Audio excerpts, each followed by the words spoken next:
Welcome back, Lakshman. What a great time to have you. Sometimes destiny works. We're getting all this inflation data. How have you Sure. been, my friend? How are you? It's good to see you. Yeah, good to see you. Thanks everybody for joining in. Yeah, Sounds so interesting. people, your reputation precedes you. You are the wisdom that Hmm. you've inherited and have been passing on at the Economic Cycle Research Institute. And Yeah, we used uh, to. I'm going way back, but we were when we were describing it's that whole standing on the shoulders of yeah, giants. There's yeah, a few generations in front of behind us who were looking at all these huge swings in market-oriented economies, and that's where we're just trying to figure out how to ride that without okay. getting hurt. Okay, so one of our attendees, he's a regular, knew you were coming in here, and Patrick asked me to inquire about your world leading index, where we're at on your WLI, Oh, the weekly leading index. weekly leading Yeah. index. Well, although Okay, we have a 21 country long leading index, okay, which could also be interesting. I'll touch on that too. That's probably what I would come closest to a world leading index. Yeah, weekly leading index. Well, we'll get into it. There's a okay, slowdown, uh, um, but it's not the end of the world. okay. The wheels are not coming off right here. Um, as I said, and thank you for the intro. It's really about managing the cycle risk. Um, which way are we? Where are we? And what's the risk of it turning and going the other way, either on growth or inflation? Just setting the table for our talk this morning. Dale, I think the last time we talked was in the spring, right? So it's like Yeah, April-ish or something like that. yeah, So a few yes. months. And I know big picture on growth and inflation. Back then, on inflation, we were in the continuing to be sticky camp for inflation. We're in an inflation cycle downturn in terms of coincident measures of inflation. Um, but the question is, in the cycle world, is that going to just continue? Or are we near or in the vicinity of an inflection point where it's going to turn and go the other way? So Well, right in there, I just want to when I look highlight at, okay, right well, in I there. mean, Go it's ahead. interesting because when I look at things that have helped inflation come down, they look like they are turning as well. Things like natural gas, Lakshman, the grains, the inflation has benefited from very cheap grains, even though you're not seeing it in grocery stores. A lot of the commodity markets since the invasion of Ukraine have come down dramatically. Oil, Yeah. everything. So, I So think that's in that, the coincident. So that's in yeah, the it's a, let's just peel in there for a second. That's in the coincident data. So that's the target, which helps define the inflation cycle. And you're right. Those things are happening. And we even have still um, some of this backwash of COVID stuff, even away from, say, the Ukraine war, where you have something like used car prices, right? So for a whole host of reasons, they just shoot to the moon. And now they're I don't know if normalizing is the word, but they're coming, the pace of inflation is coming down quite a bit. And that flatters the data.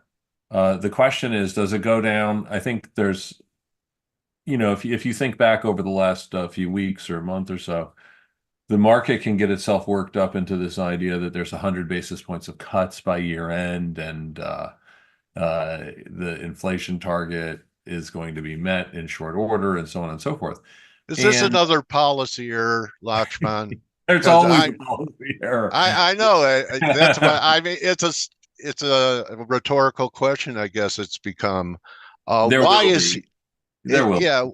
Because some people say he's way behind the curve, and some people say that he shouldn't even be easing because of the stickiness that you bring up and other indicators that show that he hasn't won he hasn't won the war. He just won a battle. Like in the 70s, there were 3 battles in 10 Yeah. years. Yeah. I mean, look, from what I'm going to say with you today, you could argue, hey, he should cut now Yeah. because it's only going to get more difficult down the line unless there's a hard landing of some sort, a full-blown recession that shows up on our radar, which we don't have.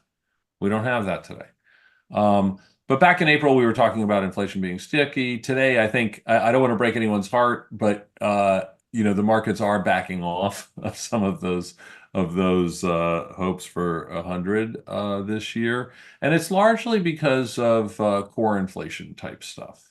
And a lot of people look at year over year growth rates. We will, in the cyclical world, look at different kind of smoothed growth rates to get away from the base effects and stuff like that. And the 6-month smoothed annualized growth rate for core CPI has risen to 3% from 2.9. It's a small tick up. It's nothing to write home about, but it's not plunging.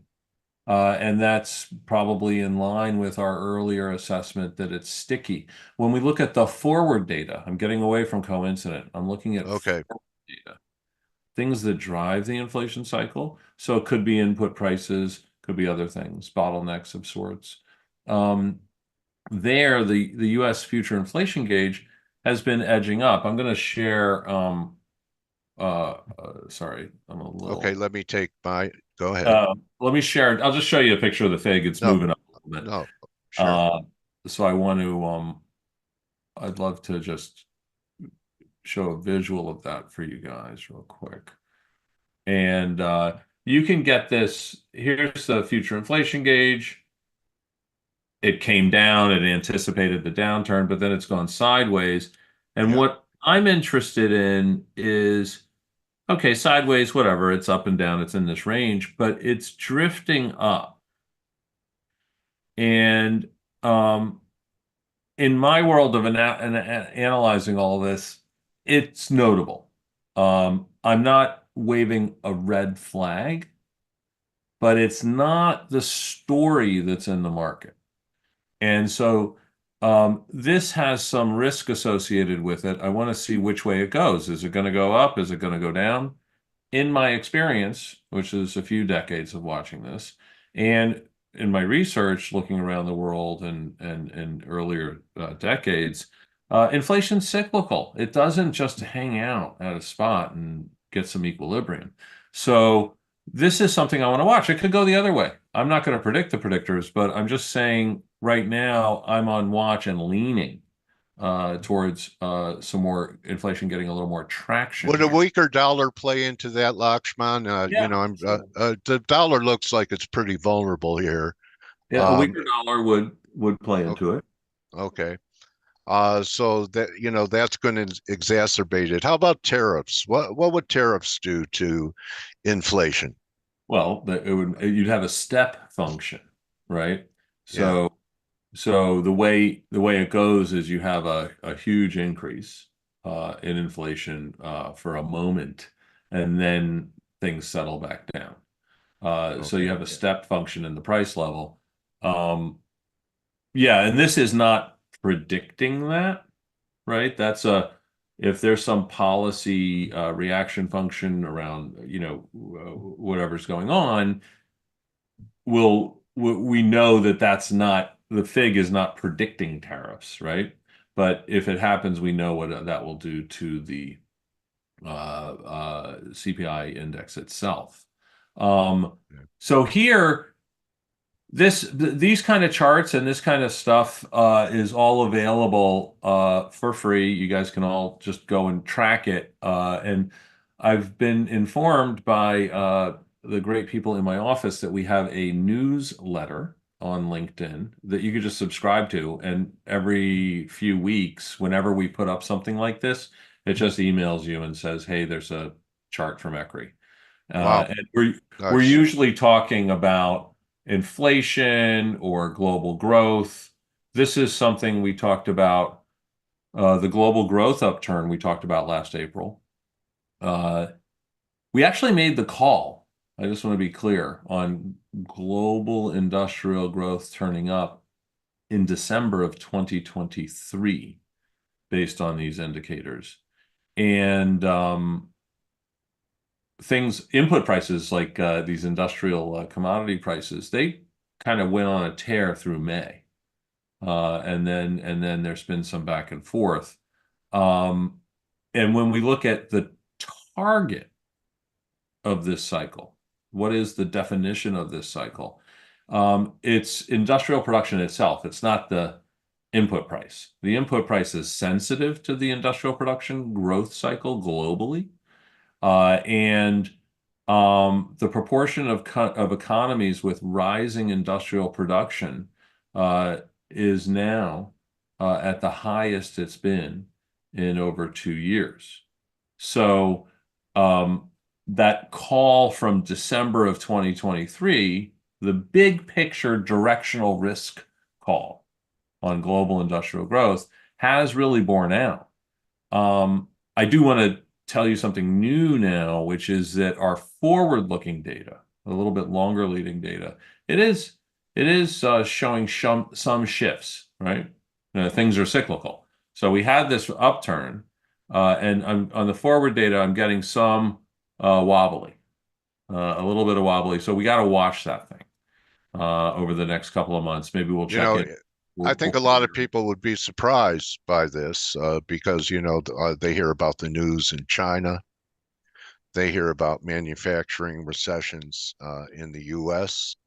Where's the growth coming globally? Well, Uh, we still have a little firming in the U.S. I don't think it's so the manufacturing recession has become less bad okay, in the less bad. U.S. Okay.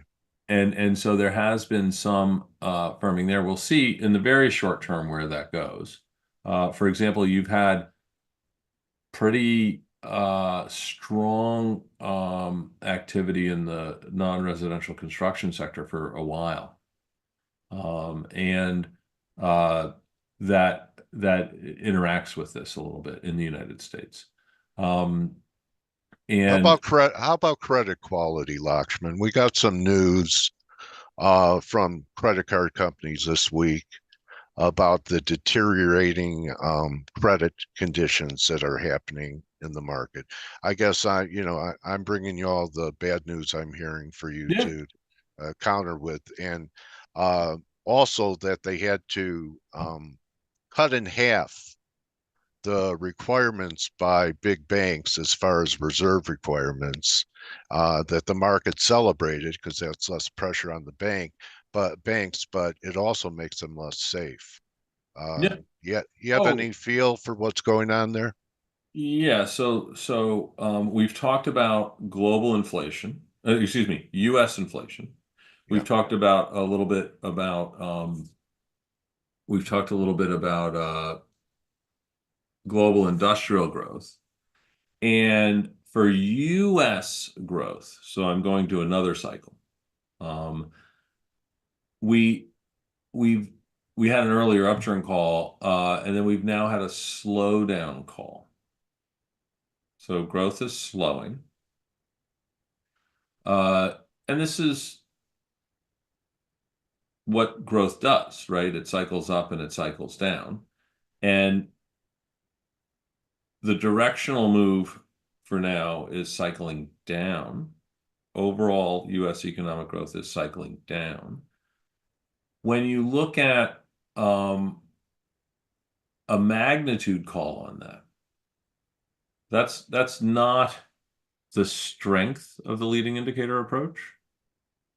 However, we can get some sense of soft versus hard landing. And on that point, we don't see a window of vulnerability opening up at the Okay. moment, Okay. where a No negative landing. shock can give you a hard landing. So it looks like we've got a slowdown, but it's relatively resilient. And when you look at why is it resilient, One of the things that continues to happen, and again, I'm sorry, but I got to reach back to COVID and the aftermath of COVID. One of the things that has really, almost in a structural sense, but not quite, supported U.S. economic growth is the shifts in the labor market. And the shifts in the labor market have done a couple of things. They have first made the education and healthcare sector of the jobs market unbelievably strong. Okay, so for years, it's been sitting at almost 3-decade highs in the growth rate. And that really buffers the runway, or puts foam on the runway, so it's hard to have a hard landing. And all that's happened, and then I'm reaching back to the last couple of years, the cyclically sensitive, the discretionary parts of the labor market, where the things that are being done are more discretionary, those cycle down pretty hard. But the jobs and education part of the employment market really held up. So when you add it together, the jobs growth held up pretty good. Okay, well then why is the Fed worried about it, and why are they cutting rates if the employment picture is still strong? Well, What no, are so what's happening now is that after a few years of holding up the education and the employment sectors of the jobs market, all that's happened is it's come off of 3-decade highs in its growth rate. So it's decelerated a little bit. That's where yeah. you get the softness in the jobs data pretty much. And the cyclical discretionary stuff, which had come down, is kind of bottoming. Okay. So when you add this up, it does lead us to believe that the resiliency is still there for the time being. Now, why is the Fed doing what it's doing? They're always reactive and backward looking. So I don't know what's in their head, but they I don't know, certainly maybe they Paul certainly wants to see. keep his maybe Yeah, Paul wants to keep his job, there's and all. a rally into the election would you know help. Yeah, Uh I'm not going to argue with you on that. okay, I So, and maybe that's possible because he knows he's not going to be Fed chairman if former President Trump is elected. now, if you go to the same type of cycle, but you look more globally, I'm trying to see. This is now on our website. Uh, Yeah, China's inviting foreign investment back. yeah, Which kind yeah, of they shows, want to get, sure. I yeah, get that they want to yeah, get yeah, they're desperate if they want our money. yeah, I mean, look, everybody's doing little tactical moves to keep things moving forward. Um, I'm just trying to see if that's a US What story. are you telling On businesses the to do? international, I just want to say on the international Okay, go on ahead. inflation, right? So our cycle on inflation lives inside to a degree the global inflation cycle. Okay. And um, I was a little reticent. I'm saying, hey, look, watch this stickiness in the US inflation cycle, but it's not a red flag yet. Okay. When we switch over to Europe, yeah, it's kind of a red flag. The Eurozone future inflation gauge is moving up.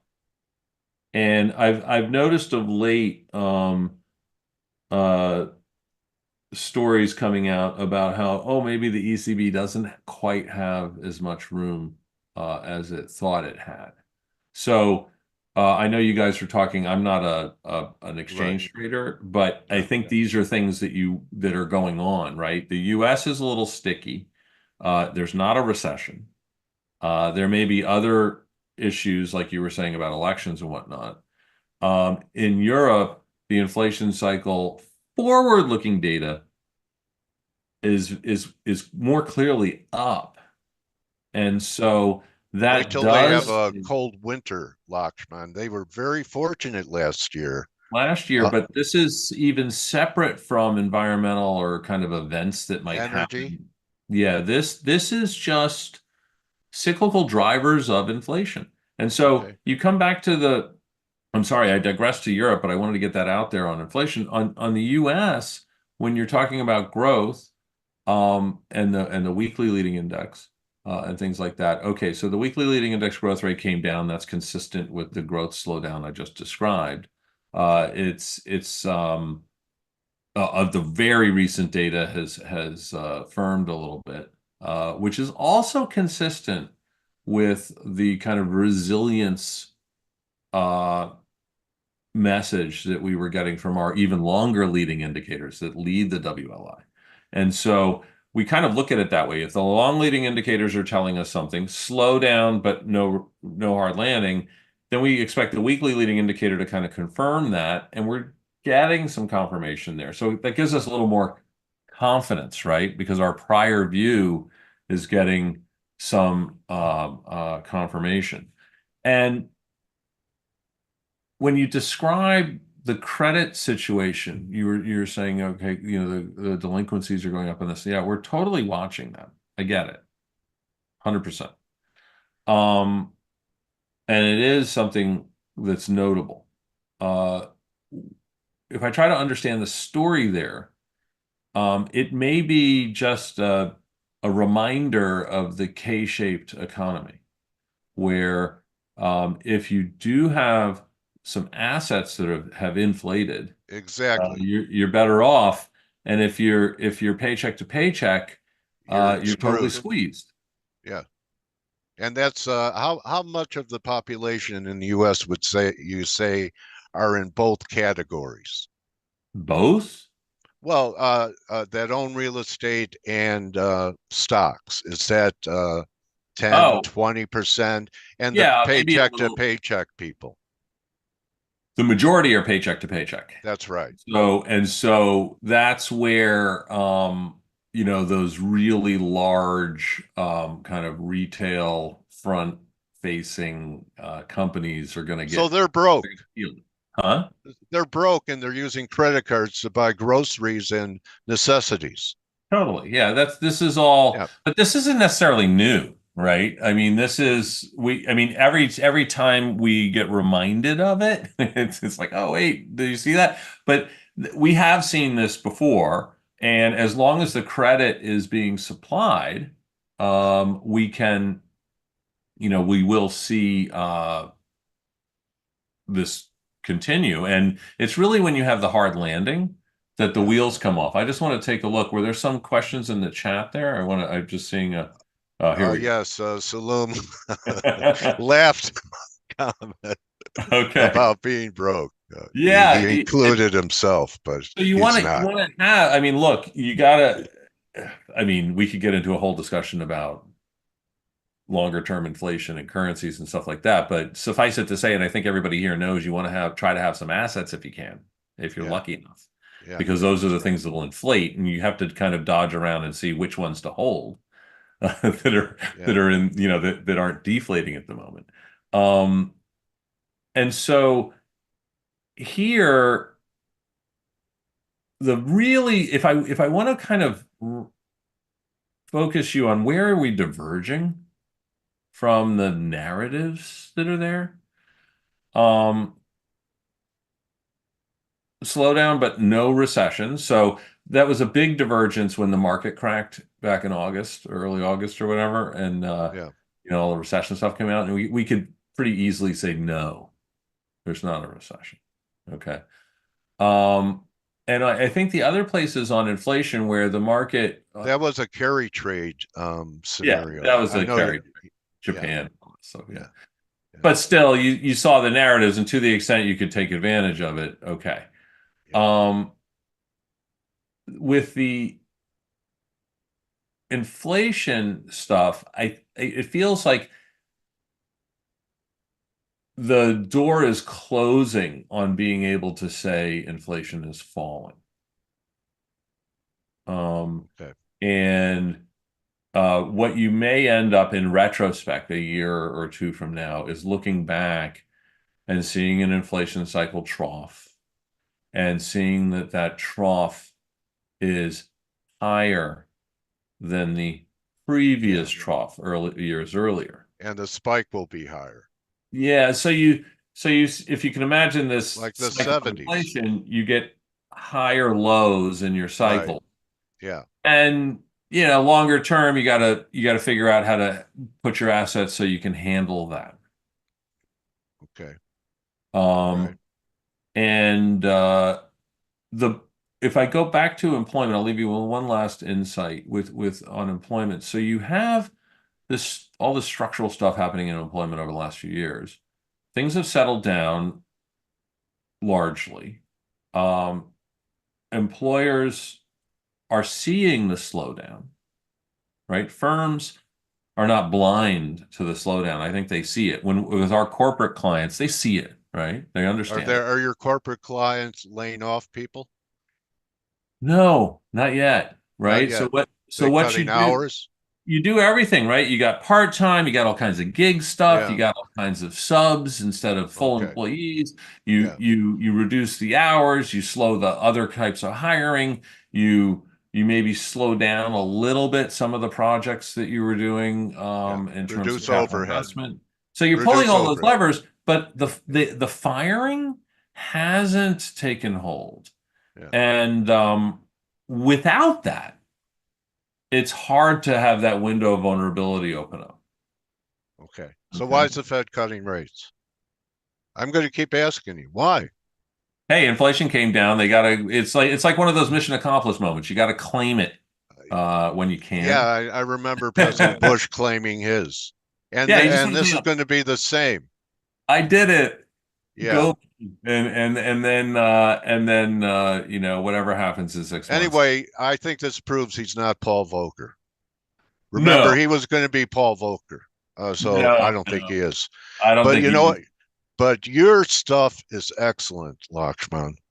And Thank you. really, you're ahead of the curve. I've seen people argue with you that are, have recency bias and seen your forecast manifest over many years that I've been following you. So I It's think everyone, because I do it and I'm supposed to, show some leadership, I think other people should, take advantage of what you're putting out to the public I for want to free. just so I want to give you I got 3 points where you can get our stuff Okay. without any friction. You just go and access it. It's publicly available. Our website, which is businesscycle.com, and Right. there's a resource center and you could look at a lot of things that are on there. If you like to listen to stuff like your podcast today or watch a quick video, you go to our YouTube channel where we're packaging the weekly leading index on Fridays, okay, for anyone watching that weekly leading index, along with other insights and kind of a summation of our columns that we put out publicly. And then if you can't remember to do all that, just come on LinkedIn, say hi to me, and subscribe to the ECRI newsletter, and we'll just throw you a thoughtful chart every few weeks. Thanks for your time and insights Thank you, today, Jeff. Lakshman. Really All right. appreciate having conversations with you and appreciate you being able to let me interrupt you and throw questions at you. It's my pleasure, and everybody be safe out there. I appreciate talking with you, and I appreciate the questions here. Okay, Lakshman Yeah, Achuthan. Econ Commodities. That's a good one Uh, to watch. watch the commodity market in a weaker dollar, Okay. and that's for me. I'm just a trader, not an economist. So appreciate having someone with It your takes us all. We expertise all on. got to do this. Yeah. Yeah, yeah, Thank we're you. all one. We're all Thank you, want to take it Lakshman. easy. All right, so that's a wrap, everyone. Hope you enjoyed it. It's taped, it'll be on the channel. Check Lakshman's workout. I think it's going to be really critical over, your investment and your career, and if you're a businessman, to know what to do to handle this climate. Thank you, buddy. All right. Bye bye. Okay, that's a wrap, everyone. You could join the team in 13. on the morning edge, and don't just count your pips, count your blessings. We'll wrap up the week tomorrow. Temperatures have finally fallen where I live. It's beautiful. I'm grateful to be able to go outside, except there are fires burning all around me. So I'm used to it. I guess there are supposed to be fires burning all around me. I'm a trader. So we're used to it. Take it easy. Don't just count your pips, count your blessings. See everyone to wrap the week tomorrow. Adios. Sidestep area. All right. See everyone. Adios. Hey traders, this is Blake Morrow with Forex Analytics. Thanks for stopping by our YouTube channel. Don't forget to like these videos, share them, and subscribe to our channel so you don't miss any of the content that we provide here for free. Thanks for stopping by. I'll see you in the next video.